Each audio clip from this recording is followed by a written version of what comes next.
तसंच पशुसंवर्धन ही प्रगती आहे. यातून अनेक विद्यार्थी येणार आहेत, या विद्यार्थ्यांची इतर राहणं येणं जाणार आहेत, त्यांची फिरणं होणार आहे, त्यात इथली आर्थिक परिस्थिती सुद्धा बदलणार.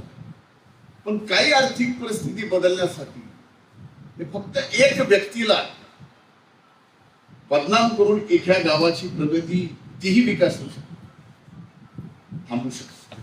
माझ्यासारख्याला तर मी काल माझ्या जीवनात एवढा कधीच अस्वस्थ झालो नव्हतो, तेवढा अस्वस्थ कधीच. या बीड जिल्ह्यामध्ये कुठलीही घटना घडली, कुठलाही खडा पडला,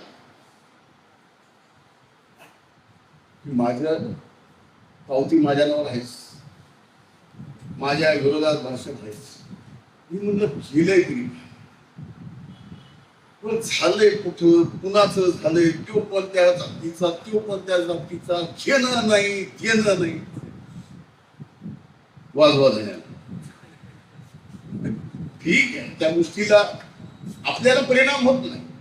ते संघर्षाचं जीवन मी जगलंय. असंख्य आरोप घेईल, असंख्य आरोप करल, ज्यावेळेस करल मी कधीच हातात खरा कागद घेतल्याशिवाय कोणावर आरोप केला ना. मला आज करायचं नाही, मला काही एक विषयावर बोलायचं. पण वस्तुस्थिती घ्या की यामुळं काय होत आहे, एक व्यक्तीला बदनाम केल्यामुळं आपल्या इकडे येणारी जी प्रगती आहे. कोण म्हणतं सिमेंट फॅक्टरी कशी आली, आज कशी कुणाला माहिती की सिमेंट फॅक्टरी कशी आली. सिमेंट फॅक्टरीची जमीन पासून सिमेंट फॅक्टरीला त्या माझ्याकडे असलेलं राखेचं टेंडर पूर्ण फुकट 1 रुपया न घेता त्यांना दिलं, त्यावेळेस ती सिमेंट फॅक्टरी. दादा, विषय असा आहे की काल धनंजय मुंडे बीडमध्ये होते आणि बीडमध्ये त्यांनी म्हटलेलं आहे की इकडे काही जरी झालं तरी नाव माझंच येतं. बीडमध्ये कोणतीही घटना घडली की माझंच नाव घेतलं जातं. त्याचं काय नाव येतं, त्याला कोण विचारतंय, कोण आहे तू, कोण लागून गेलास, तो नाव घ्यायला, आणि त्याला काय गुतलंय कोणाचं तो नाव घ्यायला. वर्तणुकीत बदल कर ना. ज्या मराठ्यांच्या जीवावर निवडून आला त्या मराठ्यांचेच मुर्दे पाडतो का लोकांच्या हाताने? तुझी लाभार्थी टोळी, त्यासाठी झालं ना वैर, सगळं वैर झालं ना. गोपीनाथ मुंडे साहेब होते तेव्हा मराठा समाज आणि वंजारी समाज एकमेकाला किती माया लावायची.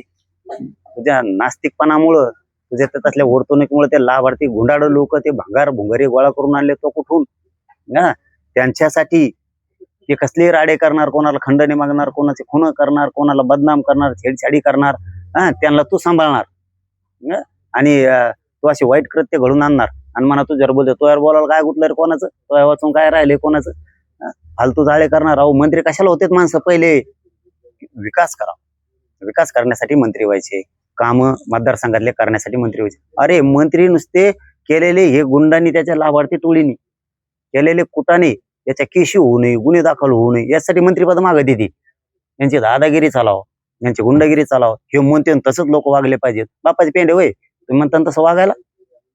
अरे किती खरं सांगतो मी तुम्हाला, गोपीनाथ मुंडे साहेबाच्या काळात ना मराठा आणि वंजारी समाज इतके एकमेकाला माया लावायचे. याचे लाभार्थी लोक आल्यापासून, हे गुंडाळ लोक आल्यापासून हे लोक, एक आमच्या मराठीचे लोक यांना माया सुद्धा लाविनात, त्या समाजाला माया सुद्धा लाविनात. कारण हे कचाकच मराठ्यांचे पोरं मारून टाकायला लागले. मग कसं काय मराठीचे लोक यांना माया लावणार?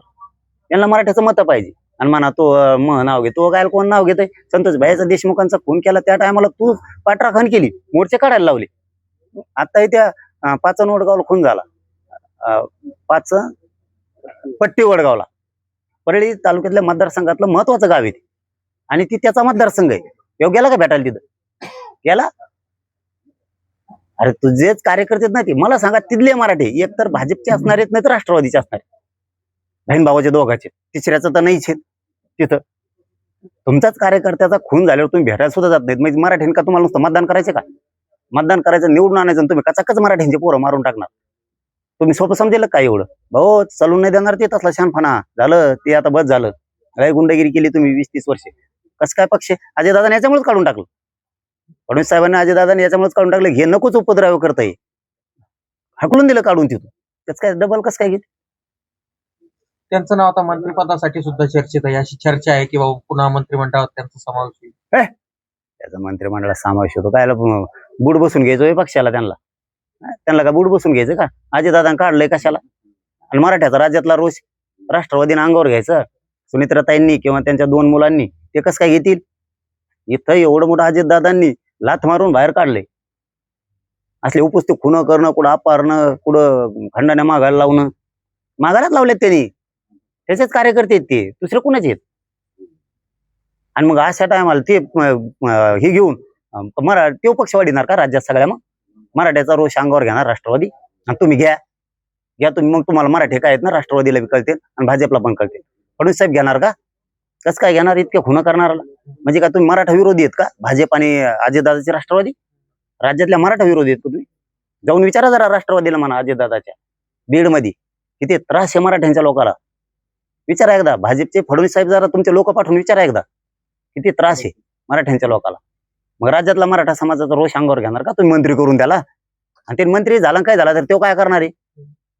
काय करणार आहे तो? पण हे पक्ष बी कसे देतात आम्ही बघतो ना. राष्ट्रवादी कसं काय देते तेही आम्ही बघतो, आणि भाजप बी कसं काय देतं फडणवीस साहेब ते पण आम्ही बघतो. तुम्हाला मराठी बाजू सरकारल्यावर कळत मग पक्षापासून. जर याला कदाचित मंत्री झालेस तर तुमचा रोष कोणत्या पक्षावर राहील? अरे होतच नाही, त्याला करतच नाहीत ते. काय करणार आहे? तटकरे साहेबा संघ येतो. तटकरे साहेबाचा देवारा झालाय, तो संघ येतं. पुरा देवारा झालाय. तटकरे साहेब पुन्हा देवारा करून घेणार का? पुरा देवारा झालाय. आज काय वेळ आली तटकरे साहेबावरती माहितीये का? कशाला पुन्हा पुन्हा काड्या करतील? याला संघ नेऊन तटकरे साहेब कशाला त्यांचं राजकीय आयुष्य उद्ध्वस्त करून घेतील? ताई सुनित्राताई कशामुळे घेतील? काय असा सोना तू काय देऊ का? खुना करणारा पाहिजे का राष्ट्रवादीला? मग ते सांभाळायचं का गुंड तुम्हाला? मग मराठी बाजूला जाणार हे ध्यानात ठेवा. राज्यातले तुम्हाला एक्या माणसासाठी का राज्यातला मराठा तुमच्या पक्षाचं उद्ध्वस्त करून टाकेल. आणि भाजपने जर साथ दिली फडणवीस साहेबांनी तर भाजपला सुद्धा याच्या यातना भोगावं लागणार. एका